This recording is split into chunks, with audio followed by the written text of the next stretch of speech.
नमस्कार। आज मैं आपको गीता ज्ञान सीरीज में प्रथम अध्याय के 20, 21, 22 श्लोक की व्याख्या एवं अर्थ बताने जा रही हूँ।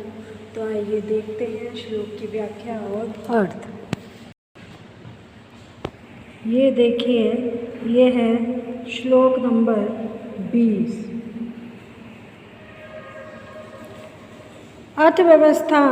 अर्थव्यवस्थितान् दृष्ट्वा धाष्टान् धृतराष्ट्रान् कपिध्वजा प्रवर्ते षष्ठ संपादे धनुरुद्यम्य पांडवा। ऋषिकेशं सदा वाक्यमिदमः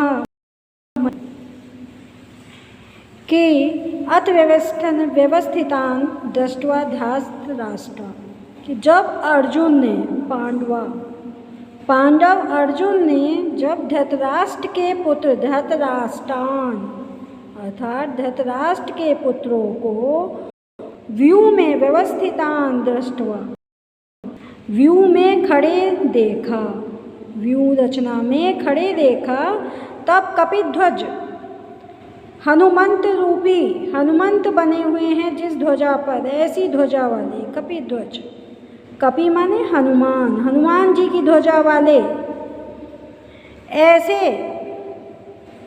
ध्वज से युक्त रथ वाले पांडव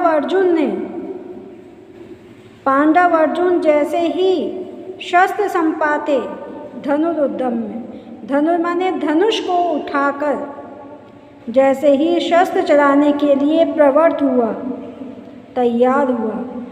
हनुमान जी की ध्वजा वाले रथ में बैठा हुआ है। जब अर्जुन धनुष चलाने के लिए शस्त्र उठाकर, धनुष रूपी शस्त्र उठाकर धनुष चलाने के लिए जैसे ही तैयार हुए, तब उस समय उन्होंने ऋषिकेश से, जो सबकी इंद्रियों को संचालित करते हैं, भगवान ऋषिकेश अर्थात श्री कृष्ण, ऐसे उन श्री कृष्ण से यह वाक्य कहा। हे राजन, यह वाक्य का, ये महीपते क्यों आया है? महीपते इसलिए आया है कि जो संजय है वो राजा धृतराष्ट्र को सब बातें बता रहा है। संजय बता रहे हैं दिव्य दृष्टि से राजा धृतराष्ट्र को कि हे राजन धृतराष्ट्र, उस समय युद्ध भूमि में ऐसा हुआ कि अर्जुन ने ऋषिकेश श्री कृष्ण से यह वाक्य कहा। ऋषिकेश क्यों आया? क्योंकि वो सबकी इंद्रियों को भगवान संचालित करते हैं। अब आगे का देखिए कि अर्जुन उवाच, अर्जुन ने कहा, क्या कहा अर्जुन ने? सेनयो उभयो मध्ये रथम स्थाप्य में अच्युत यावद एतान निरीक्ष्य अहम योद्धु कामान अवस्थित के मया सह योद्धव्यम अस्मिन् रण समुद्र में। अर्जुन ने कहा, क्या कहा? कि हे अच्युत, अच्युत यहाँ किसके लिए कहा गया है? श्री कृष्ण के लिए। अच्युत किसका विशेषण हुआ? श्री कृष्ण का। उन्हें अच्युत क्यों कहा गया? क्योंकि अर्जुन उन्हें अपनी आज्ञा का पालन करा रहे हैं। अर्जुन क्या कह रहे हैं श्री कृष्ण से कि हे अच्युत, हे श्री कृष्ण, अपने रथ को, कि आप मेरे रथ को दोनों सेनाओं के उभयो माने दोनों सेनाओं के मध्य में ले चलें।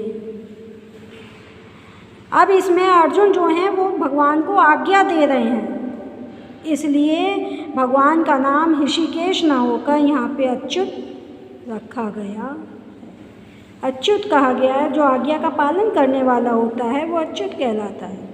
तो अर्जुन ने भगवान से कहा कि हे श्री कृष्ण, हे अच्युत, आप मेरे रथ को दोनों सेनाओं के मध्य में ले चलें। या एतान निरीक्ष्य अहम योद्धु कामान अवस्थितान, जहाँ पर मैं ये देखना चाहता हूँ, निरीक्ष्य माने ये देखना चाहता हूँ कि युद्ध की इच्छा रखने वाले किन किन लोगों से, के मया से, के माने किन किन लोगों से, मया मुझे, किन किन लोगों के साथ मुझे युद्ध करना है, किन किन लोगों के साथ मुझे युद्ध करना पड़ेगा, ऐसे उस दोनों सेनाओं के मध्य में आप रथ को ले चलें। अब इन दो जो ये श्लोक हैं 20, 21, 22, इन श्लोकों में मेन बात तो ये है कि ये जो कपिध्वज बताया गया है कि हनुमान की ध्वजा वाले, तो हनुमान की ध्वजा तो विजय का स्वयं ही प्रतीक होती है और श्री कृष्ण श्री राम का प्रतीक है, और जहाँ हनुमान और श्री राम होते हैं वहाँ सीता जी तो होती ही हैं। तो जिन पांडवों के साथ हनुमान, राम और सीता हैं तो उन पांडवों की तो विजय निश्चित ही है। और यहाँ भगवान को अच्युत इसीलिए कहा गया क्योंकि वो अर्जुन को अपना बहुत ही प्यारा भक्त मानते हैं, बहुत ही प्यारा भक्त मानते हैं और ये मानते हैं मेरा प्यारा भक्त अगर मुझसे कुछ भी कहता है तो मैं वैसा ही करूँगा, मुझे उसकी आज्ञा का पालन करना अच्छा लगता है।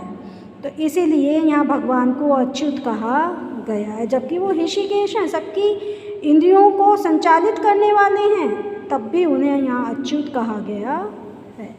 तो इस तरह से अर्जुन जो युद्ध प्रारंभ करने वाला था उसके मन में कुछ बात आ गई और वो ये कहता है भगवान से कि मेरे रथ को आप दोनों सेनाओं के बीच में ले चलो, और जिससे मैं ये देखना चाहता हूँ कि जो ये कौरव युद्ध करने पर आतुर हो रहे हैं तो इनमें से किन किन के साथ मुझे युद्ध करना है। तो यही आज का अर्थ ही व्याख्या यहीं समाप्त होती है। धन्यवाद।